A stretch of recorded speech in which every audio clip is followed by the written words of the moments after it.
নমস্কার, জয় মাতারা। আমি অ্যাস্ট্রো হিমাংশু ভাগ্যের দুয়ার থেকে আপনাদেরকে জানাই আন্তরিক শুভেচ্ছা ভালোবাসা। আজ আমি যে প্রেডিকশানটি করতে চলেছি, জাতকেরা হলে ডান হাতটিকে দেখুন আর জাতিকারা হলে বাঁ হাতটিকে দেখুন। যদি কোনো জাতক জাতিকাদের হাতের ভাগ্যরেখাটি শনির ক্ষেত্র পর্যন্ত চলে যায় এবং হাতের এইটা হচ্ছে আমাদের মস্তিষ্ক রেখা বা ব্রেন লাইন, এই মস্তিষ্ক রেখা আর এই ব্রেন লাইন দ্বারা যদি এই কেতুর স্থানে একটা ত্রিভুজ চিহ্ন তৈরি হয়, ঠিক আছে, এটি অতীব শুভ।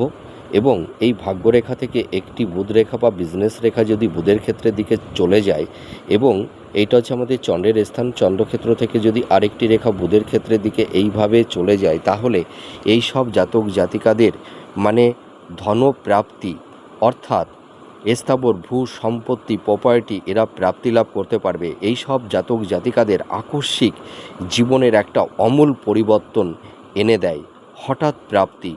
এরা জীবনে নাম যশ প্রতিষ্ঠা প্রাপ্তি লাভ করে থাকে এবং এদের জীবনের প্রথম দিকে একটু স্ট্রাগেল বাধা বিপত্তি থাকে, কিন্তু মধ্য বয়সের পর থেকে এরা জীবনে নাম যশ প্রতিষ্ঠা প্রচুর অর্থ ধন সম্পদ প্রপার্টির মালিক হতে পারে।